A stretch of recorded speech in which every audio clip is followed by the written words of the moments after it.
ejemplo clásico,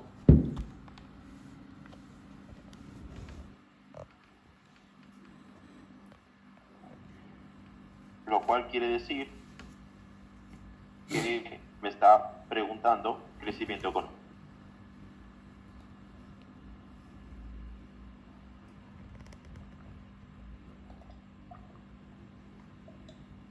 Crecimiento económico visto a través de la función de producción, que era el nivel de producción es igual a la tecnología,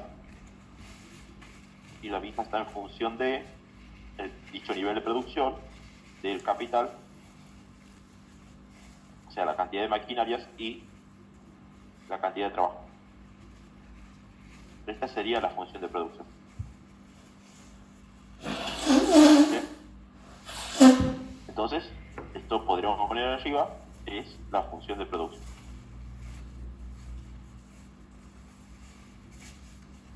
En ese sentido, nosotros consideramos que una función de producción que tiene o que expresa, ¿qué es lo que expresa? Porque ahí me está preguntando qué es la función de producción. Bueno, me expresa justamente el nivel de producción, digamos, que es Y, o sea, el nivel máximo de producción que obtendría, que sería Y en este caso, nivel máximo de producción, y a su vez, digamos, los factores que yo utilizo para desplazarla a ese, o para generar ese máximo nivel de producción. ¿Sí? Entonces, podríamos poner los factores. Los factores, o sea, de producción, ¿verdad? Utilizados. Los factores de producción utilizados. Siendo que al hablar de factor de producción, estamos haciendo referencia a todos los factores de producción que utilizaríamos o emplearíamos, que sería básicamente el capital, ¿sí? La cantidad de maquinarias, el trabajo, podríamos poner el factor tierra también, factor tierra, la tecnología, ¿verdad? Esos son los factores de producción. Ahora, pero lógicamente aquí esto es más que nada parecido a microeconomía, ¿sí? En macroeconomía se lo llama de otra manera, por ejemplo, a la mano de obra, se le dice capital físico, no se le dice mano de obra. Entonces, lo que me está preguntando es lo siguiente. Esa sería entonces la función de producción, o sea, el máximo nivel de producción que yo lograría utilizando los factores disponibles. ¿Sí? Eso es una función de producción. Ahora, ¿qué variables pueden desplazarla?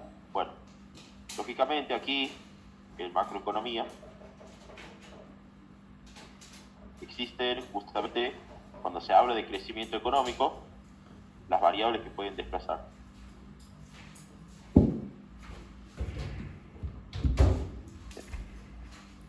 Entonces, ¿cuáles pueden ser esas variables? Puede ser el capital físico,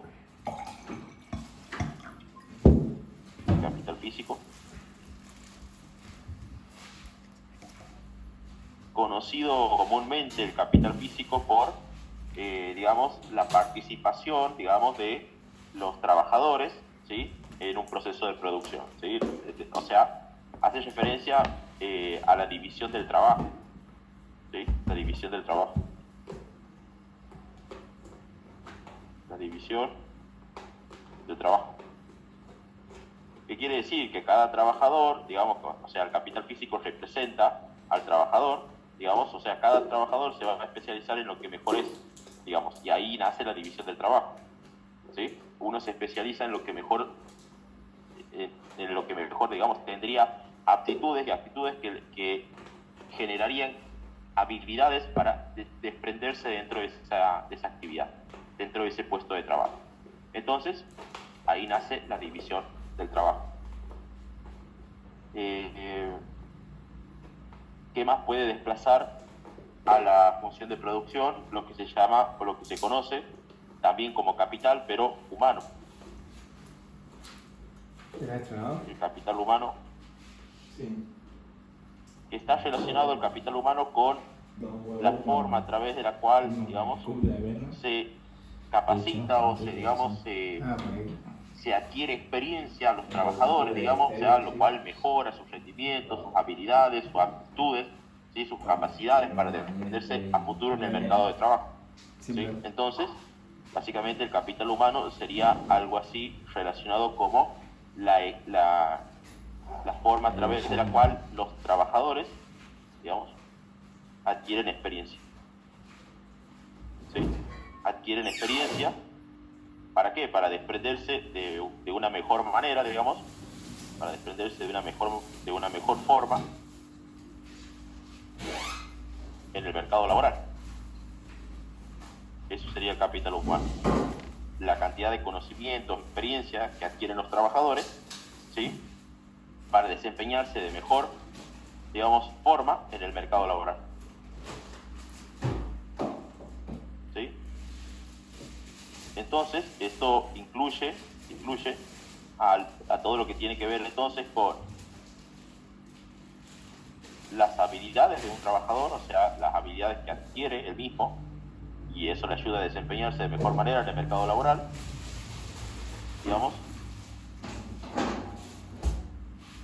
También se hace mención a, obviamente, fortalecer la formación profesional, digamos, o sea, hace referencia a la formación profesional de un trabajador bien capacitado, que tenga mayores habilidades, lógicamente, se trata de una mejora técnica, ¿sí? En la profesión, ¿sí? Entonces mejora la formación profesional, digamos, formación profesional. Obviamente implica que el trabajador es más capacitado, ¿sí? Bueno, todo ello, digamos, tiene mucho que ver con la forma en cómo estas tres cuestiones, las habilidades que adquiere el trabajador a través del capital humano, la formación profesional, la capacitación, le ayudarían a desprenderse de mejor forma en el mercado laboral. La literatura de crecimiento económico habla del capital humano como algo que engloba a la educación,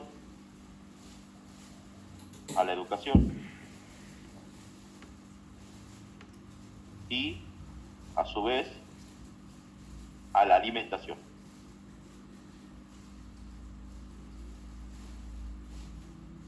Eso es el capital humano técnicamente en el crecimiento económico. Quiere decir que cuanto más gente, digamos, más individuos haya, digamos, formados en la economía, en términos de la educación, y obviamente cuanto menos pobreza haya en el país, es decir, porque básicamente todos se alimentan, digamos, no hay pobreza, esto se fortalece este capital humano, por lo cual favorece el crecimiento económico.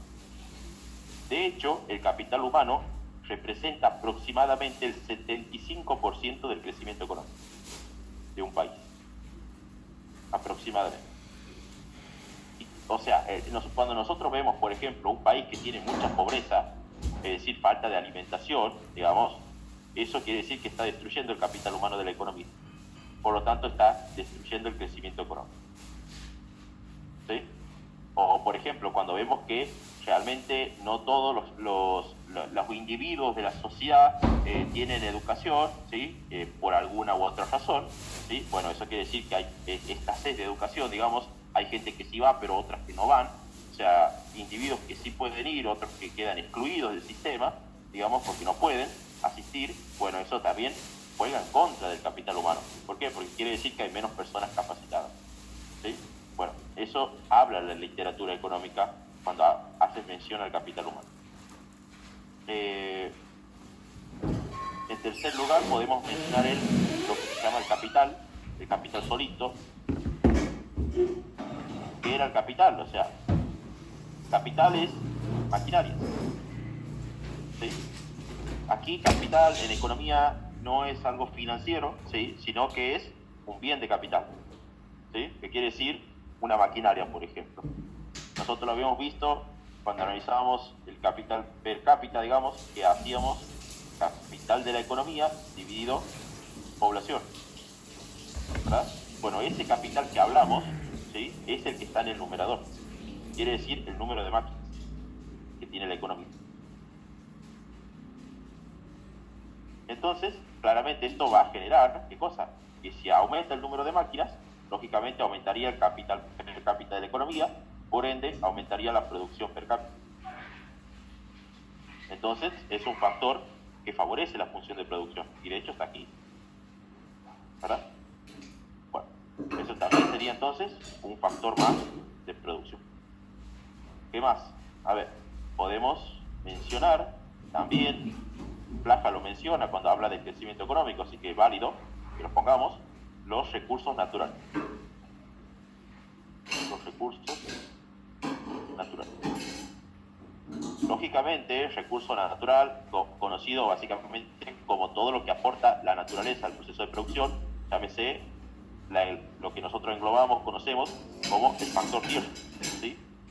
Claramente, desde mucho antes, digamos, desde, por ejemplo, la época de Roca, ¿sí? Allá por el año 1880, finales de los 80, principios de los 90, por ejemplo, lo que hacía Roca en su gobierno, o lo que sucedía dentro de ese gobierno, por ejemplo, era que se apropiaban de ciertas tierras, ¿sí? ¿Para qué? Para justamente producir productos agropecuarios y exportarlos al mundo. Bueno, eso obviamente tuvo sus consecuencias. ¿Por qué? Porque sacaban a personas que estaban marginadas en los lugares de esos. ¿Para qué? Para producir. Pero bueno, eso eran políticas de aquel tiempo. Lógicamente, el factor tierra viene a favorecer ¿qué cosa? El factor tierra es uno de los factores, digamos, de mayor preponderancia que podemos encontrar en la economía, pero hace mención a todo lo que aporta la naturaleza, digamos, pero lo podemos encontrar más precisamente en la producción de algún producto agropecuario, ¿verdad? Básicamente. Lo cual es de mucha demanda externa, ¿sí? Siendo que, por ejemplo, nosotros lo que más demandamos, lo que más nos demanda el mundo, digamos, y nosotros exportamos, es la soja. ¿Sí? Entonces, ¿cómo producimos la soja? Lógicamente tenemos que producirla con un campo, ¿verdad? O con un arrendamiento rural. Entonces, necesitamos del factor tierra, ¿verdad? Entonces, para producir ese producto agropecuario, obviamente, esto produciríamos la soja y esto facilitaría lo que se conoce como los intercambios comerciales. Los intercambios comerciales.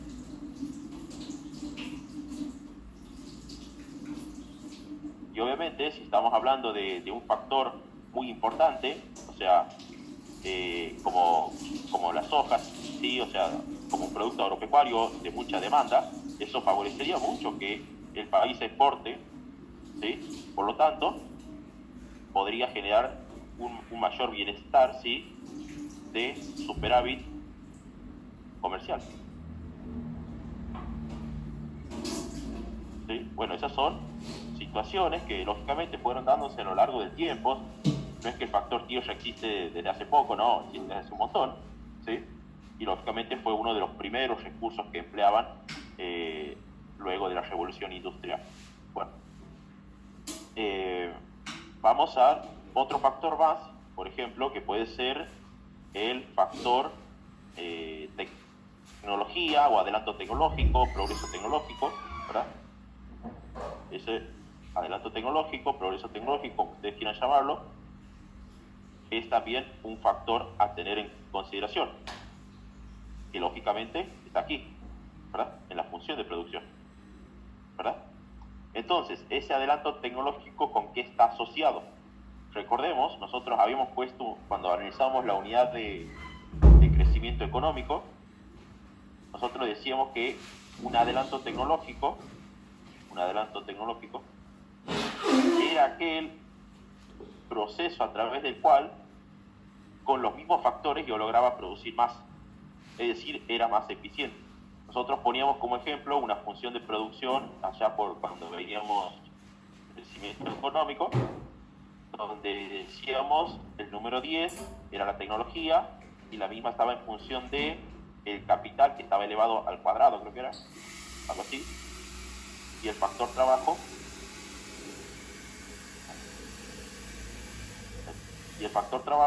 también elevado al mismo exponente, al un medio. Bueno, en ese sentido que decíamos que cuando nosotros manteníamos constante tanto el capital como el trabajo, que son los factores de producción más importantes, podríamos decir, ¿verdad?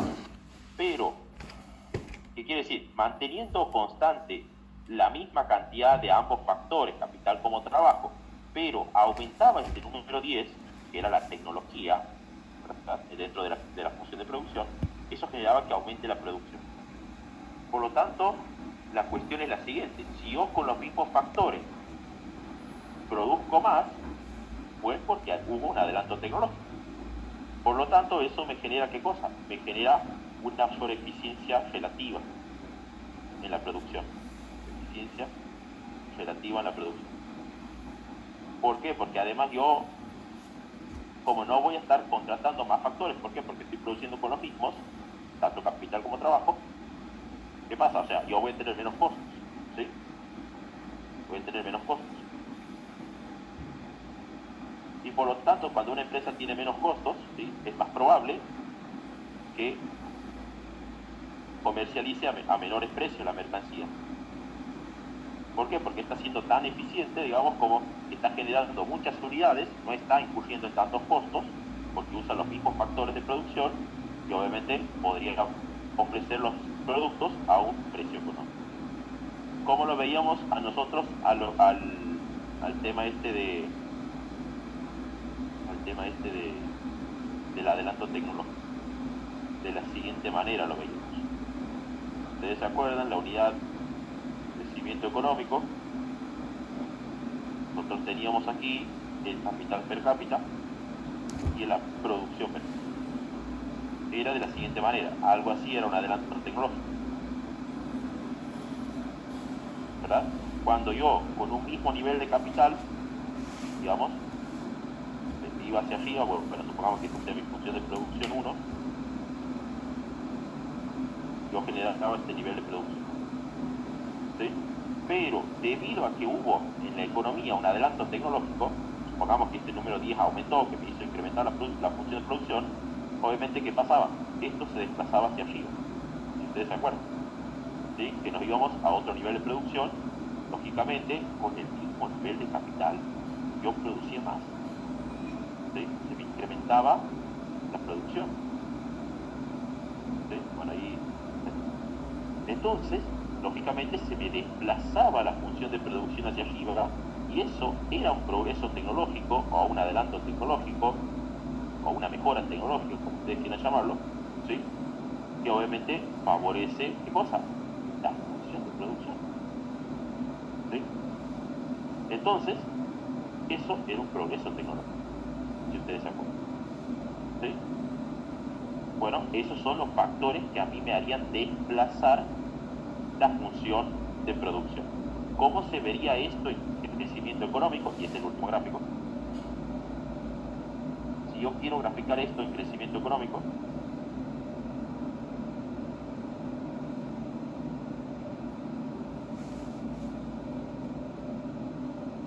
inicio, donde el crecimiento económico, ¿qué era? Era la forma a través de la cual nosotros estábamos clavados en un PBI potencial, ¿sí? Y esta oferta agregada se desplazaba hacia la derecha, ¿cuándo? Cuando yo acumulaba factores. Cuando yo acumulo factores, es decir, cualquiera de estos 5 que acabamos de mencionar, la función de la oferta agregada se desplazaba hacia la derecha, ¿sí? Entonces, ¿qué pasaba con mi nivel de PBI potencial? Se desplazaba también. Entonces, eso sería la forma a través de la cual una función de producción repercute en el crecimiento económico, haciendo desplazar la oferta agregada hacia la derecha, cuando yo acumulo factores, ¿sí? ¿Cómo acumulo factores? Tema no menor, también visto en crecimiento económico, porque yo digo acumular factores como si fuese tan fácil, ¿no? ¿Qué tengo que hacer para acumular factores? Tengo que ahorrar en la economía, por ende ese ahorro se transformaría en inversión, por ende esa inversión se transformaría en la reposición de nuevo stock de capital, por ende esto incrementaría la producción. Que esto de la producción, cuando incrementa, es lo que ocurre aquí, ¿verdad? ¿Debido a qué? Debido a la acumulación de factores, pero antes yo tuve que ahorrar, invertir y generar todo lo que tengo que generar, digamos, para que se desplace esta función de producción. ¿Sí? Bueno, esa sería la actividad 1. ¿Sí? ¿Alguna pregunta de algún factor de producción, de algún gráfico, de alguna pregunta en sí que se tenga? ¿Algo para consultar? Profe, ¿puedes repetir eso de la acumulación de factores?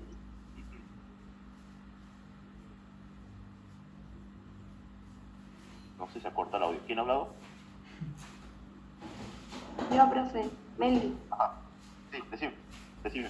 ¿Y puedes repetir lo de la acumulación de factores? Porque me he quedado. Bien, no hay problema, por favor. Bien. La acumulación de factores, ¿sí? ¿Qué factores? Lo que hemos mencionado aquí, capital físico, que sería como el trabajo, digamos, en economía 2, capital humano, capital, o sea, la cantidad de maquinaria, recursos naturales, tecnología, etcétera. ¿Sí? ¿Vos cómo lo vas a tender a lograr? Lógicamente, la misma acumulación de factores surge de un proceso continuo y repetido, digamos, que vos tienes que lograr para que esta función de producción se desplace. ¿Cuál es ese proceso? Que vos primero tienes que generar ahorro. Para generar ahorro, ¿qué tienes que hacer? Obviamente tienes que consumir menos, ¿sí? Pero obviamente estás hablando de crecimiento económico, algo no menor, digamos. Entonces, ese ahorro o ese mayor ahorro que vos generes, es lógico que se transforma en inversión a futuro, ¿sí? Lo que vos ahorres en el presente lo trasladas al futuro. ¿Para qué? Para consumir en el futuro o invertir, ¿sí? Entonces, esa inversión, digamos, que va a generar, te va a permitir reponer el capital de la economía, o sea, la cantidad de máquinas, por ejemplo, ¿sí? O bien, por ejemplo, te va a permitir reponer, o por así decirlo, que la empresa pueda contratar más trabajadores, pueda comprar más maquinarias, pueda adquirir más recursos naturales, ¿sí? Pueda, digamos, tener un adelanto tecnológico. Bueno, todo eso logra la inversión, pero lógicamente antes hay que ahorrar, ¿sí? Entonces, comúnmente, nosotros lo vemos como que lo que se invierte siempre es en capital, porque hacemos mención al número de máquinas. Lógicamente, el capital se transformaría en una mayor producción. ¿Por qué? Porque es lógico que si vos en la economía vas teniendo más cantidad de maquinarias, recordá que a vos se te puede crecer la población y entonces vos tienes que estar preparado para eso. ¿Por qué? Porque si no, en términos per cápita puedes caer. ¿Qué va a pasar? Entonces, vos generas el capital, digamos, inviertes mucho en el presente. ¿Para qué? Para no comerte lo que crece la población en el futuro. Entonces, de esa manera, la acumulación de capital genera el incremento en la producción del presente al futuro, ¿sí? Y eso es lo que vos ves aquí cuando la oferta agregada de la economía se desplaza hacia la derecha. De Y sub 1 pasamos a Y sub 2, ¿verdad? Pero para eso, obviamente, tienes que generar una sustentación de ahorro que financie una inversión, ¿sí? U otra cosa, recordad que las maquinarias a vos se te pueden depreciar. Entonces, ¿qué pasa? Vos tienes que cambiarlas. No vas a andar con máquinas depreciadas, ¿sí? En el proceso de producción. Entonces, vos tienes que tener el ahorro suficiente para financiar esa inversión y reponer todos los factores según tu actividad. Bueno, esta sería la explicación de la acumulación de factores. ¿Alguna otra pregunta?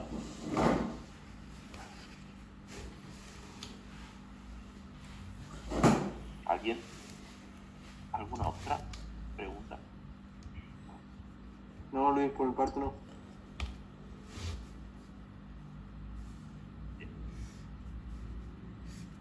Bien, entonces, perfecto. Vamos entonces a la número 2. ¿9 de la mañana? ¿Qué chulo? ¿Qué dice la actividad 2? ¿Fuiste tú también? No, no he hecho fila.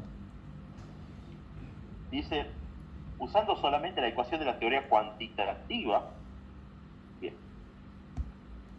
M por B igual a P por B. Bien. Me dice cómo explica los ajustes del mercado de dinero y de productos cuando se parte de una situación de desequilibrio.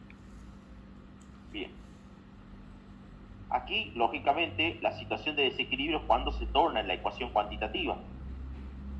Cuando nosotros hacemos el procedimiento de mantener constante de un lado alguna variable y del otro lado no mantengamos ninguna constante. Quiere decir que, por ejemplo, si yo mantengo el nivel de transacciones del lado derecho del igual, pero yo no mantengo constante la velocidad de circulación del dinero, quiere decir que esta ecuación está en desequilibrio. ¿Sí? ¿Por qué? Porque estaría en desequilibrio, digamos. Porque vos qué vas a tener? Vos vas a tener que este lado, digamos, izquierdo, ¿sí?, del igual, va a ser mayor al lado derecho del igual. ¿Por qué? Porque aquí tienes una constante.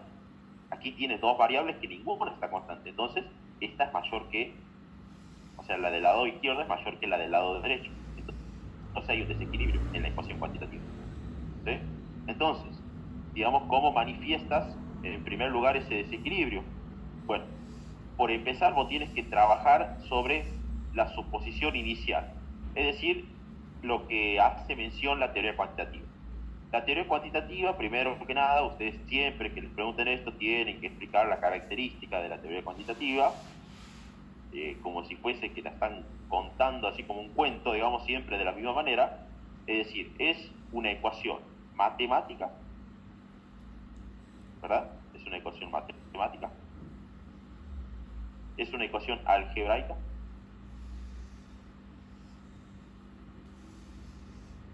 Y es una ecuación empírica.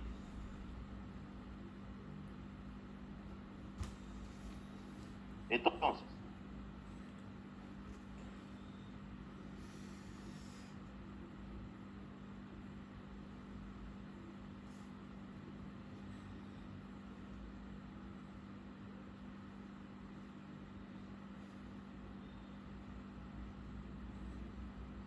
Uy, ya sé que sin internet de vuelta este culeado.